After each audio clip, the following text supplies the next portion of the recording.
Hola, bueno, voy a ir empezando de a poquito, así nos vamos aclimatando. No tenemos mucho tiempo, esto es, como saben, como todos sabemos, son encuentros de 1 hora, así que vamos a tratar de aprovechar bien el tiempo, ¿sí? Bueno, en principio les doy la bienvenida a estas 10º jornadas de enseñanza del derecho. Son las 10º jornadas, la verdad que eso es fuerte, es impactante. Es un espacio que con los docentes y la dirección con Juan Seda, bueno, y el equipo docente del Centro para el Desarrollo Docente, bueno, venimos preparando y pensando y ejecutando hace 10 años y son jornadas para pensar el trabajo docente. Y en ese sentido son jornadas que nos llenan de vitalidad, porque cuando terminamos, siempre después de terminar las jornadas, sobre todo quienes siempre nos ocupamos de moderar las mesas, coincidimos en que en la Facultad de Derecho pasan cosas súper interesantes, muy a veces invisibilizadas, muy en algunos recovecos. Bueno, pero van pasando cosas interesantes, hay experiencias de aprendizaje innovadoras, hay diálogo, hay creatividad, así que bueno, siempre estas jornadas nos llenan de energía y aprendemos mucho, conocemos mucho también de experiencias que desarrollan colegas, gente que recién está empezando con la enseñanza, con las prácticas de enseñanza, y gente que ya tiene más años en seminarios. Bueno, esta vez nos toca hacerlo así, este encuentro. Por suerte lo podemos hacer, estamos contentos de poder hacer este encuentro. Y bueno, yo quería solo mencionar los ejes. Bueno, debe haber gente que está escuchando, que por ahí después escuche la reproducción de este video, que por ahí comentarles que estas jornadas siempre nosotros las planteábamos como un espacio de intercambio de experiencias concretas. O sea, lo que nos interesaba siempre era, bueno, contar qué efectivamente está pasando en el aula, en ese microespacio de poder donde uno es a veces muy soberano, ¿no? ¿Y qué hace? ¿Qué pasa en esos lugares? Entonces armamos siempre las jornadas en función de ejes. Este año le hemos agregado unos ejes. Hay un eje que es sobre pedagogía universitaria, un eje que es sobre enfoque de género, otro sobre enseñanza de práctica en las asignaturas, otro sobre derecho e interdisciplina, otro sobre evaluación, ¿sí?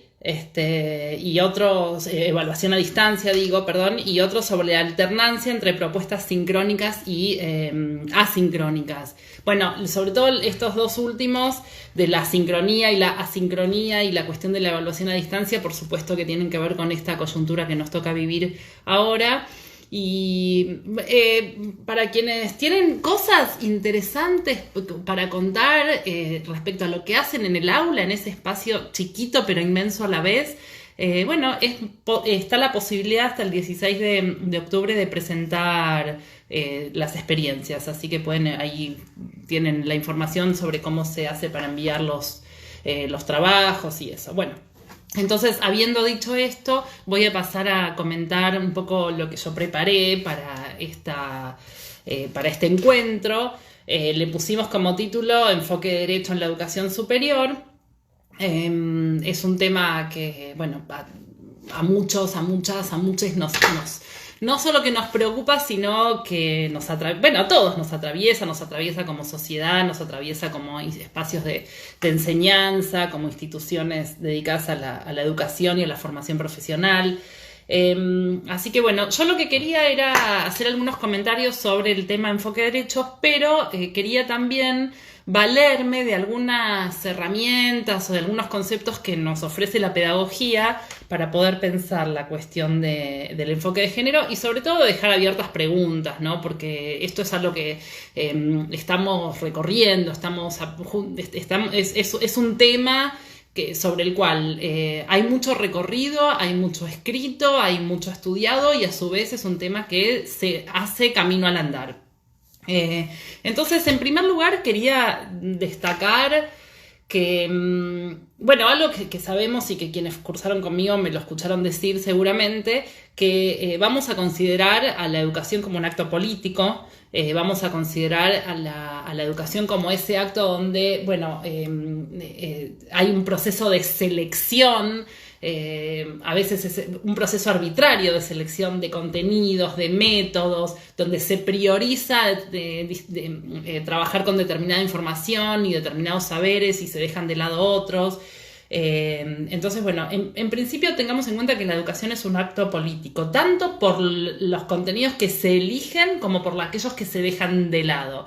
Es un primer concepto, es decir, hay una intencionalidad. Y por supuesto, y me refiero a acto político porque es una instancia donde nosotros nos encontramos con otros y buscamos influir en esos otros.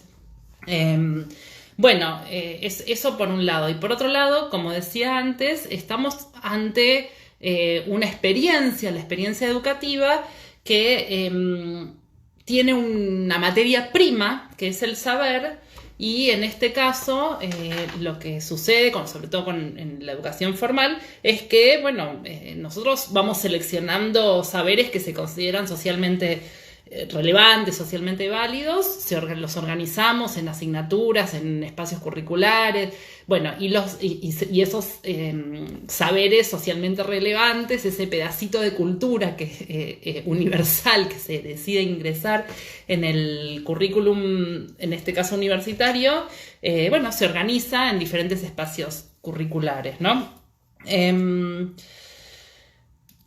Pero bueno, en ese sentido... bueno, perdón, disculpen, voy a hacer un paréntesis solo para decir que si quieren voy a estar atenta a los comentarios, a las intervenciones que ustedes quieran hacer, así que por favor háganlos con toda confianza, que estoy ávida de poder realizar algún intercambio.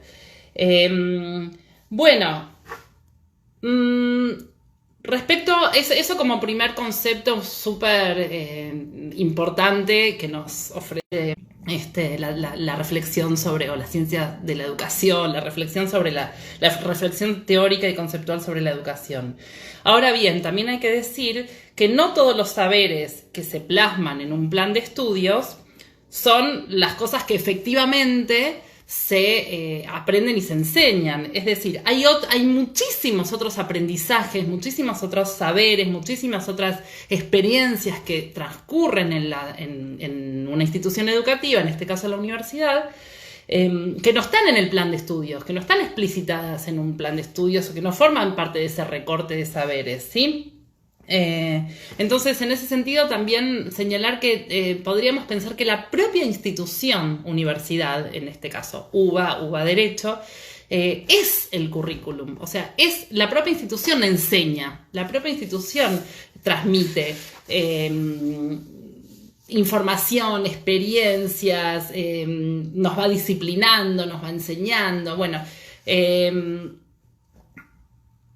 eso es interesante porque, sobre todo en estas cuestiones de género, ahora lo voy a volver a decir un poquito más adelante, pero lo que es interesante, me parece a mí, es que cuando uno piensa en el tema de enfoque de género, o cuando uno piensa un poco más general en temas de derechos humanos, enseñanza de derechos humanos, o formación para la ciudadanía, que bueno, son entre paréntesis los temas de los cuales me vengo ocupando, ¿no?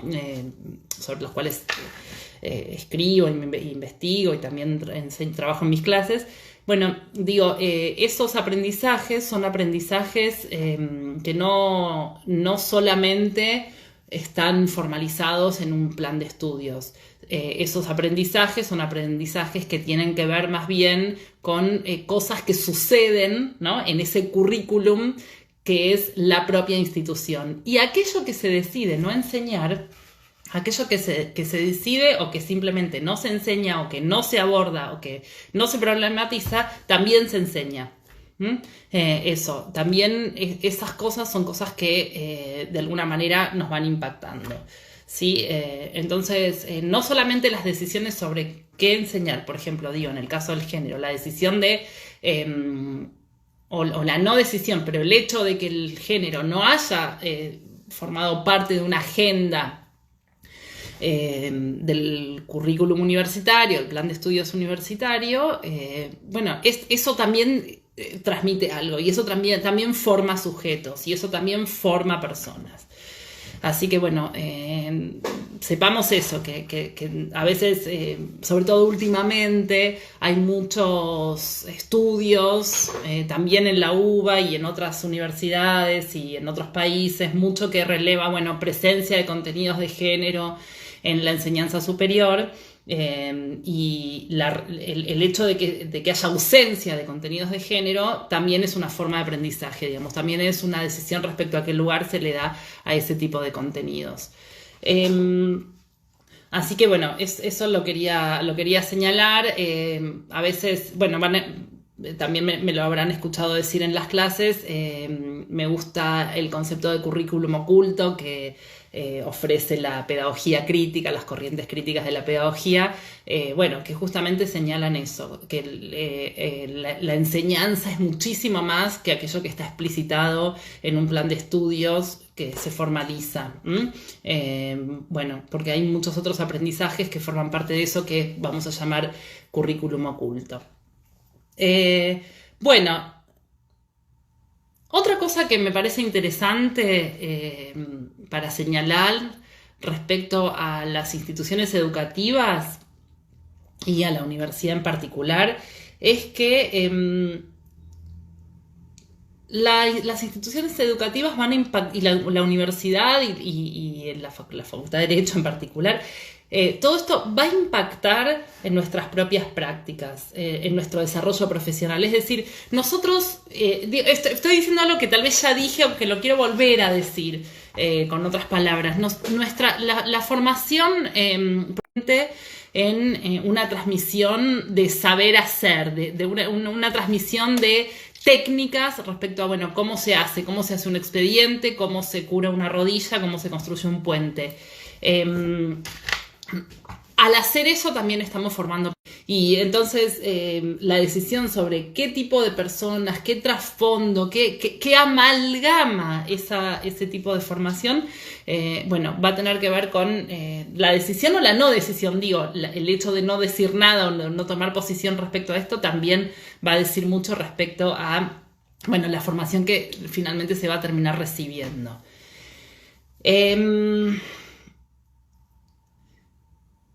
Esas cosas bien generales, quería remarcar respecto a algunas herramientas, como si fuesen una caja de herramientas de la pedagogía que nos permiten por ahí pensar los temas de género. Ahora, en esta segunda parte, lo que quisiera mencionar, tal vez estoy yendo un poco rápido, viendo los tiempos, lo que quisiera mencionar es, bueno, ¿qué pasa con el tema género en particular, ¿no? Ahí lo que quería comentar es que, bueno, el tema género ingresa o está o estuvo presente en el espacio universitario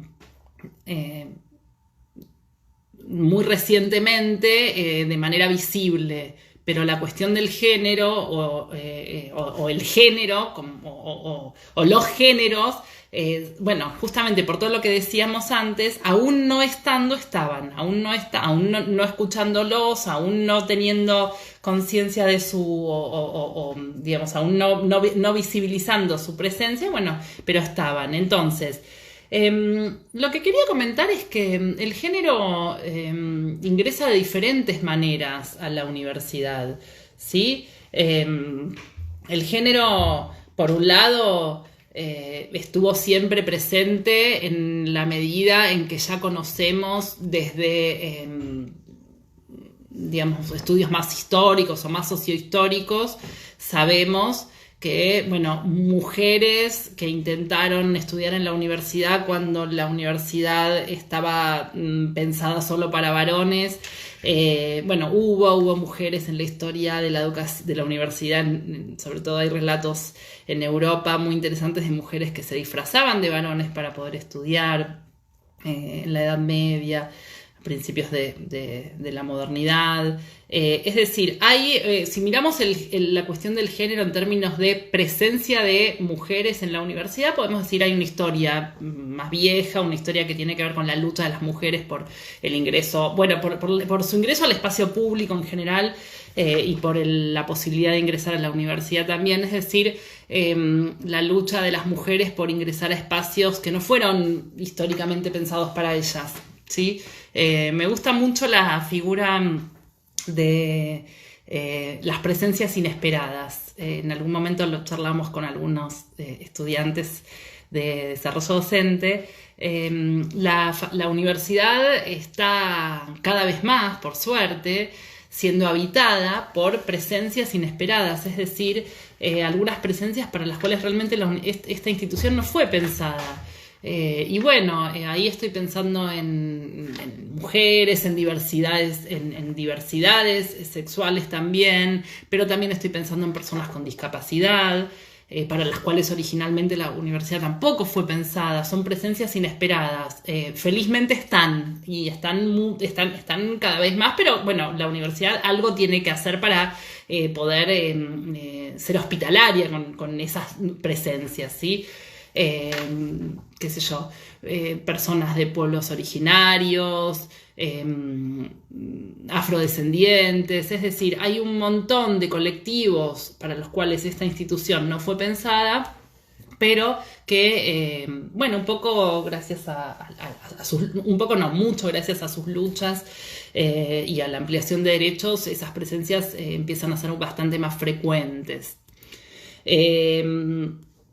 Bueno, entonces esa presencia de individuos o de individuas, podríamos decir, esa presencia de sujetos tiene una historia un poco más larga, ¿no?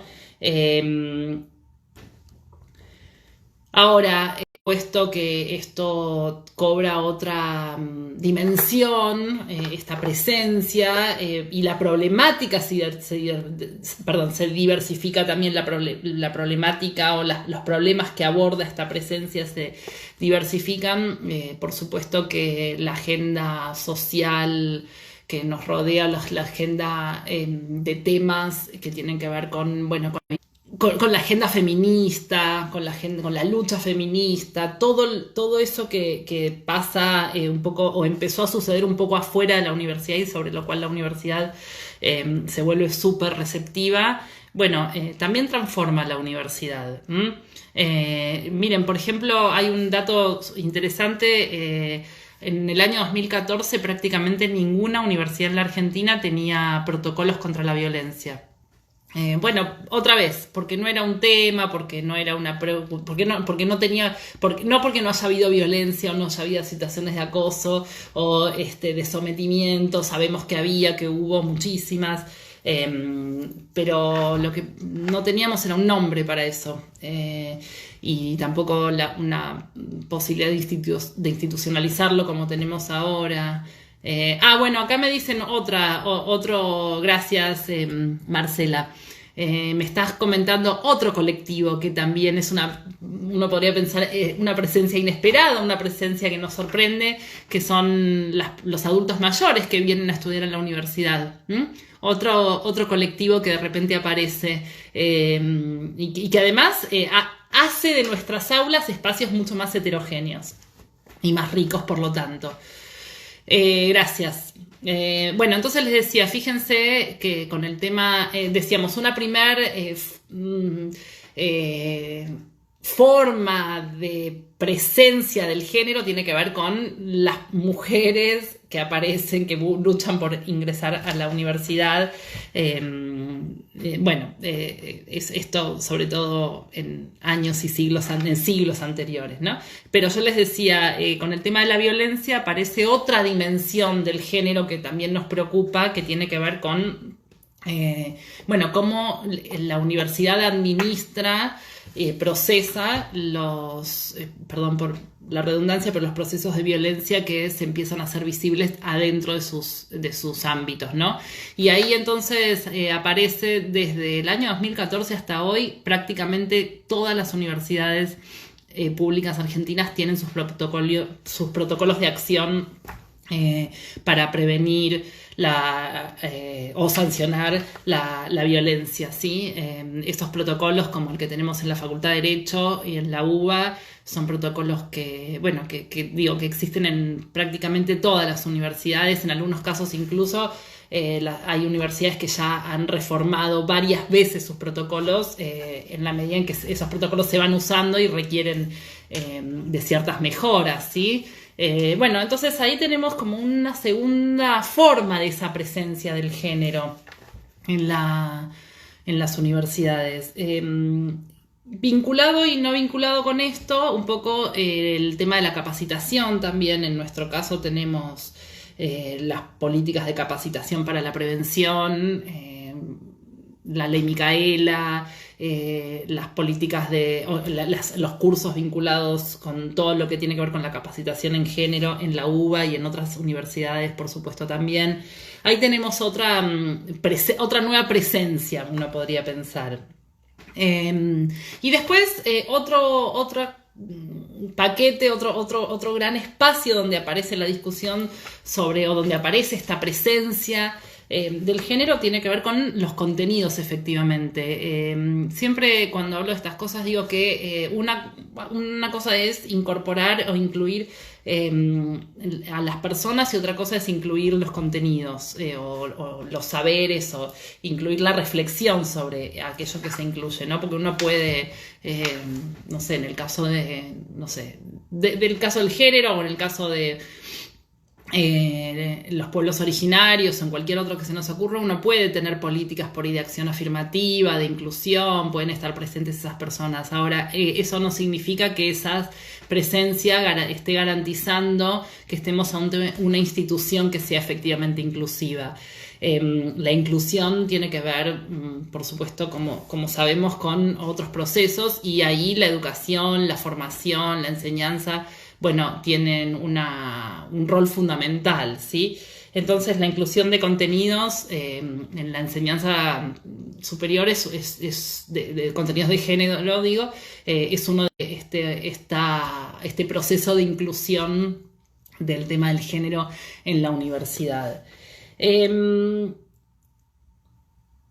La verdad es que en ese sentido, y podríamos pensar otras formas en que el género o el enfoque de género se va materializando y haciendo carne en la universidad. Por ejemplo, se me ocurre el uso del lenguaje de las formas en que se está, digamos, penetrando, colándose por todos los poros de la universidad, la cuestión del género.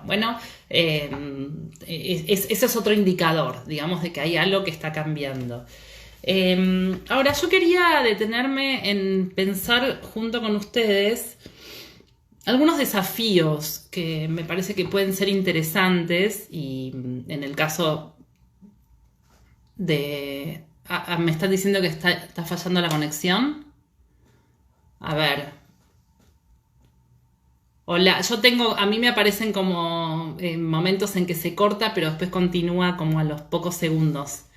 Así que no sé. Bueno, yo sigo. Entiendo que estamos bien, ¿no? Qué importantes que son las interacciones en educación. Qué importantes. Entonces, pensando un poquito en el tema de las interacciones, me doy pie a mí misma para plantear unas cosas. Los contenidos, digamos, la enseñanza, el enfoque de género puede estar cada vez más presente en la medida en que podamos encontrar cursos, espacios de enseñanza, espacios de discusión. Gracias, Mica, que me decís vamos para adelante. Bueno, yo sigo. De última me quedaré hablando sola si es que llega a haber algún problema, pero espero que eso no ocurra. Bueno, entonces... No, lo que decía es que más allá de la formalización de contenidos, otra de los espacios donde conviene, me parece, mirar qué está pasando con las cuestiones de género, es avanzar hacia un conocimiento un poco más acabado sobre la desigualdad, los procesos de subordinación, de invisibilización, pequeñas microinjusticias que se dan, pero esta vez en el aula. Hay muchos estudios, no sé si muchos, pero hay trabajos hechos, sobre todo etnografías y en la antropología de la educación.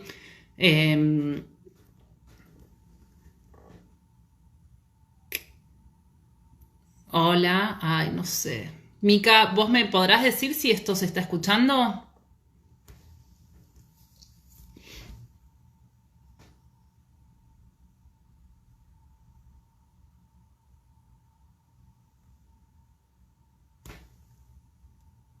Ah, perdón, gracias, porque también les pido disculpas porque les voy a contar una cosa súper íntima. Esta es mi primer vivo, así que estoy aprendiendo.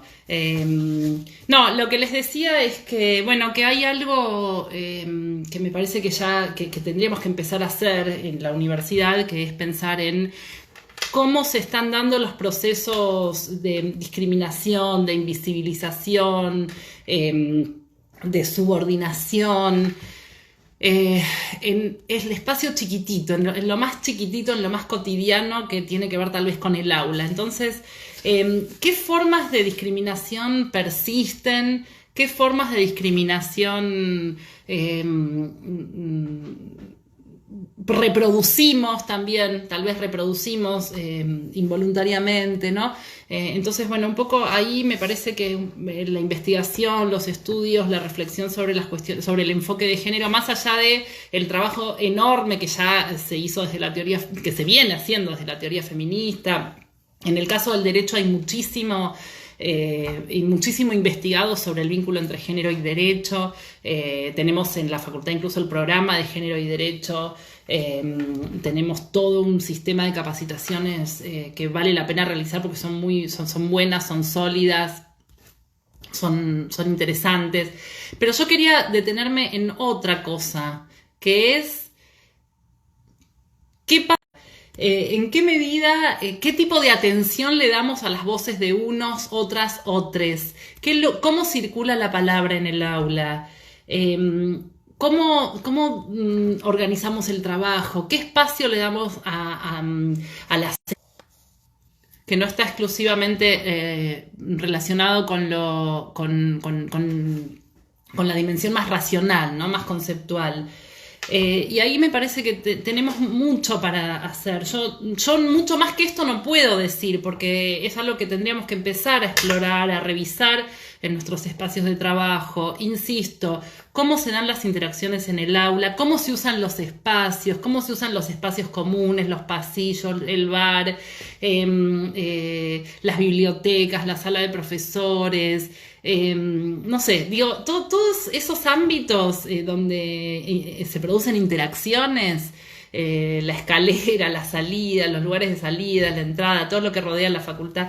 Es decir, ¿qué pasa ahí con las interacciones que se producen y si esas interacciones generan situaciones de desigualdad? ¿Cómo estamos evaluando? ¿Qué lugar le damos a la voz de ellas, de ellos, de ellas? ¿Qué lugar le damos? Por supuesto, uno puede decir, bueno, yo me puedo quedar muy tranquila porque doy todo el lugar y no pongo restricciones. Ahora, ¿qué pasa con eso, con las interacciones, con las formas de control entre los propios entre los propios estudiantes. Bueno, digamos, cómo se reproducen algunos comportamientos machistas, si ustedes quieren. A ver, esperen que acá estoy leyendo. Va a pasar ahora con interacciones en videoconferencias y no sincrónicas. Ay, me estoy perdiendo algo bueno. Pero bueno, yo sigo mientras. Pero digo, estas son preguntas que me parece que nos tenemos que ir haciendo porque un poco algo que no dije al principio, pero que es claro, ¿no? Y que tiene que ver con la preocupación por el género es, bueno, en qué medida el género nos está invitando, nos está interpelando y nos está llevando a la posibilidad de construir entornos más justos, más solidarios, más simétricos, menos discriminatorios, donde haya realmente una efectiva y real igualdad en la posibilidad, por ejemplo, del uso de la palabra. Y entonces ahí, más allá de que uno diga, bueno, formalmente están dadas todas las condiciones para la igualdad, los politólogos hablamos de igualdad formal, ustedes abogados también, más allá de que estén garantizada esa igualdad formal, ¿qué pasa con la materialidad de esa igualdad, digamos? ¿Cómo se expresa en el aula? ¿Hay una democratización de la palabra? ¿Con cuánto, qué cuidados tenemos que tener a veces las mujeres, o cuántas veces pensamos las cosas antes de decirlas, cuánto miedo tenemos a veces de decir cosas que puedan ser socialmente, qué sé yo, sancionadas o vistas así, digamos, como con prejuicio? Y bueno, ¿y qué pasa ahí? ¿Cómo son qué pasa con esas sensaciones respecto a los varones? ¿Cuánto cuidado tienen los otros antes de expresarse? Bueno, ahí, no sé, me parece que hay mucho para pensar. Eso, cómo se dan las interacciones, cómo circula la palabra, quién se apropia de la palabra, qué contenidos tienen esas palabras. ¿Qué tipo de trabajo hacemos nosotros también para habilitar, nosotros docentes digo, para habilitar de una manera un uso realmente efectivamente democrático de esa palabra, ¿no? Bueno, entonces digo, creo que ese tipo de preguntas son muy interesantes y muy importantes como para empezar a trabajar en un enfoque de género real, ¿no? Porque bueno, lo siguiente que quiero decir es que cuando nosotros pensamos, o se me ocurre a mí, ¿no? Pensar que en una tensión, en un dilema, cuando hablamos de la cuestión del enfoque de género, que es bueno, ¿qué hacemos con el enfoque? ¿Qué tendría que ser un enfoque de género? Tendría que implicar la presencia, una transversalidad de contenidos. Digamos, acá hay una pregunta que me parece muy interesante. A mí me interesa, me parece que no está resuelta del todo, pero que genera un dilema, que es, bueno, ¿qué hacemos con los contenidos de la enseñanza? ¿Qué conviene? ¿Transversalizarlos? ¿Curricularizarlos? Es decir, el enfoque de género debería ser algo transversal con el beneficio contenido que rompe un poco con esta lógica tan compartimentalizada que tenemos sobre todo en grandes universidades como la Universidad de Buenos Aires. Entonces la transversalidad tiene la ventaja de superar el problema de la compartimentalización del conocimiento. Sin embargo, hay un riesgo con esa idea de transversalidad que tiene que ver con que, bueno, un poco uno tal vez pierda el control respecto a qué efectivamente sucede, ¿no? ¿Quién es el que, en qué espacios curriculares efectivamente se está generando esa enseñanza de contenidos? Entonces la otra opción es la curricularización. Entonces, si nosotros apostamos a la curricularización, que es un poco lo que está pasando en la Facultad de Derecho, estamos anclando la enseñanza del género y los contenidos de género a espacios curriculares específicos, talleres, seminarios, materias, y en ese caso nosotros podemos decir, bueno, está bien, hay tantas materias que se ocupan del tema del género. Y la verdad es que hay cada vez más, incluso, bueno, en el marco de la red de profesoras de Derecho se hacen relevamientos todo el tiempo respecto a cuál es la oferta de cursos sobre género, y cada vez hay más cursos sobre género. Eso es cierto, cursos, seminarios, talleres, espacios curriculares diversos. Ahora, la pregunta es... eso es una ventaja, uno podría decir, bueno, entonces hay un anclaje curricular, pero la pregunta es si ese anclaje no nos lleva al problema de la compartimentalización, es decir, tener un curso sobre género no nos va a garantizar de ninguna manera que estemos ante una distribución democrática, generalizada y coherente de contenidos de género en la universidad o en la Facultad de Derecho. Entonces, bueno, dejo planteada esta tensión entre lo transversal y lo curricular, digamos, como la transversalización de contenidos o la curricularización, como dos estrategias que son buenas y a su vez tienen, bueno, qué sé yo, que tienen sus ventajas y sus desventajas, tienen sus temas como para entrar en diálogo también y sus tensiones. Pero bueno, ahora voy a recuperar un poco los comentarios. Bueno, y por último, una última cosa y ya abro porque si no se nos va el tiempo. El tema de, digamos, algo que a ustedes, abogados y abogadas, les preocupa, bueno, nos preocupa a todos, pero nos preocupa muchísimo la distancia entre normas y prácticas, ¿no? Nosotros podemos también trabajar mucho sobre en términos de enseñanza respecto a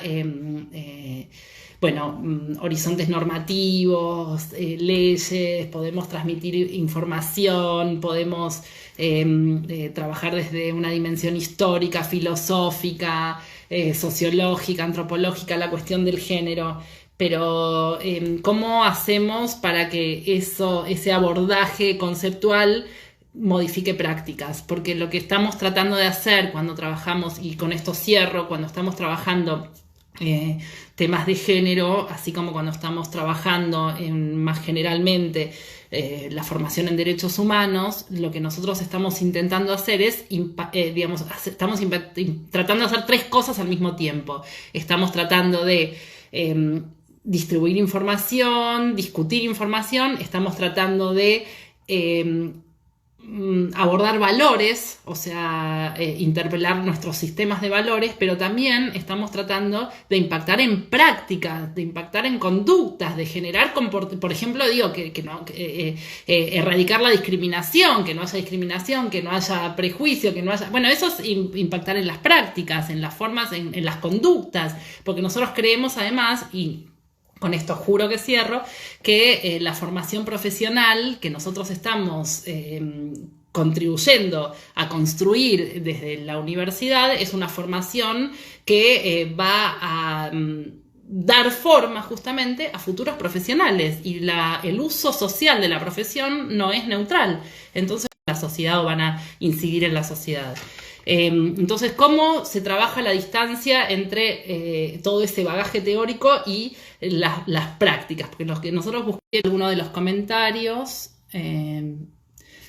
si quieren decir algo respecto a lo que fuimos diciendo hasta ahora, o relatar alguna experiencia, o compartir dudas. Ahí alguien decía que en el dilema, en la tensión entre transversalidad y curricularización, habría que encontrar un punto medio, una síntesis de esa tensión. Coincido, no sé si es exactamente lo que está pasando, porque nosotros podemos justamente tener una oferta grande de contenidos de género, o podemos informar sobre cuestiones de género, sobre teoría feminista. Ahora, eso está perfecto, es una condición necesaria, pero en todo caso no sé si es una condición suficiente para decir que estamos ante instituciones que son efectivamente respetuosas de las cuestiones de género, ¿no? Así que bueno, ahí... después respecto del tema de los lugares, ahí estaba diciendo, enumerando algunos indicadores de cómo la cuestión del género está presente en la universidad. Otro de los que quería mencionar tiene que ver con el tema de la paridad, ¿no? De la participación política entre varones y mujeres, y cómo en los cuerpos colegiados, sobre todo, o en los cuerpos unipersonales y ejecutivos, todavía se visibilizan escenas de mucha desigualdad entre géneros, ¿no? Si bien tenemos bases, en una pirámide tenemos una base bastante igualitariamente distribuida de presencia entre varones y mujeres, en general en los cargos jerárquicos y en los órganos de toma de decisión, como sabemos, bueno, ahí todavía hay mucho trabajo por hacer, porque sigue habiendo una sobrerepresentación de varones respecto de mujeres. Así que bueno, ahí digo, es otro pero el seguimiento, los estudios, la producción de información sobre esa cuestión también son un indicador de que algo está cambiando, ¿sí? De que algo el tema efectivamente está ingresando o ya ingresó en la agenda. Comparto, la discriminación en general es esencial para la construcción educativa en la sociedad. A las instituciones educativas se les asigna, se les otorgan muchísimas responsabilidades, entre ellas, bueno, la posibilidad, digamos, la responsabilidad en la construcción de sociedades más justas. Si vos leemos la normativa, tanto las leyes nacionales, la normativa internacional sobre el rol de las escuelas, y las universidades en la construcción o en el cambio cultural, bueno, es un rol importantísimo, ¿no? Se espera de estas instituciones que hagan un montón de cosas. ¿Cómo se hace, digamos? ¿Cómo efectivamente eso se logra? Ese es el problema. Nosotros podemos enunciar y otorgarle a las instituciones educativas un montón de responsabilidades. Lean la Ley de Educación Superior, la LES, del año 1995, que fue súper criticada y que tal vez en algún momento sea modificada, sea cambiada, reemplazada por otra. Pero esa ley habla justamente sobre estas cosas: la responsabilidad de la educación superior en la construcción de la persona, en la formación de sujetos democráticos, en la igualdad entre varones y mujeres. Bueno, todo eso está mencionado en nuestra normativa. Ahora, ¿qué pasa con el uso, la apropiación de esas...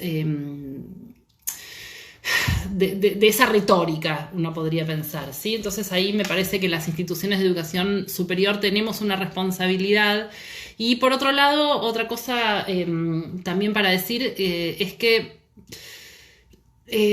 esta no es una responsabilidad que nosotros podamos o debamos delegar en las autoridades o en los órganos tomadores de decisiones, ¿sí? El aula también es un espacio.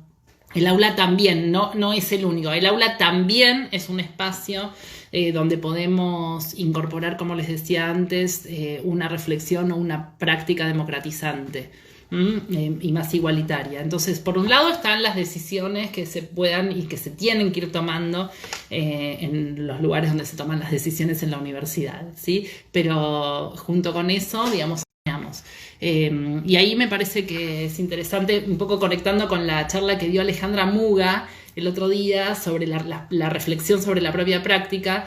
Me parece que es muy interesante poder incorporar en la reflexión sobre la contribuimos a que las interacciones sean bien democráticas, bien igualitarias, bien socialmente justamente distribuidas, ¿sí? Bueno, y ahí creo que como docentes, aunque tengamos un lugar, un lugar chiquitito al interior de una materia, también podemos pensar, porque en esos lugares construimos sentido, ¿sí? Así que bueno, y también también ligando un poco con lo que decía Alejandra Muga el otro día respecto a la reflexión sobre la propia práctica, otra cosa que me parece muy interesante, muy impactante, es que a mí me impactó escuchar esto, ¿no? Si nosotros logramos que que nuestros estudiantes, que nosotros revisemos nuestras categorías, nuestras formas de pensar, nuestras formas de mirar al otro, eso es educación. O sea, ¿cuándo se produce un proceso de educación? Bueno, cuando revisamos, cuando nos impactamos, cuando sentimos que algo nos está llevando a pensar. Así que... ojalá lo podamos hacer y asumamos, además, como insisto en esto, que no solamente es una tarea de otros, también es una tarea que cada uno en su espacio, con sus alumnos, ejerciendo un acto político como es la educación, podemos hacerlo. Así que bueno, yo... hasta acá llegué, corrí mucho porque tengo ahí el reloj que me está marcando y sé que esto se corta en un momento, así que no quisiera que el corte lo decida Instagram, sino que lo decidamos nosotros. No sé si alguien quiere comentar algo, si no, yo diría que sí. Bueno, muchísimas gracias. Está abierto el espacio para seguir, digo, está abierta, tienen toda mi predisposición para seguir discutiendo de estas cosas en el marco del Centro para el Desarrollo Docente, ¿sí? No se olviden de llevar sus trabajos, sus experiencias a las 10º jornadas, porque nos hace muy bien a todos saber lo que está pasando adentro de la facultad. Así que los saludo, espero que nos veamos pronto presencialmente porque nos extrañamos mucho y bueno, que tengamos un lindo fin de semana, que se termine esta cuarentena y hasta prontito. Bueno, voy a finalizar entonces. Muchas gracias por estar ahí y por sus comentarios.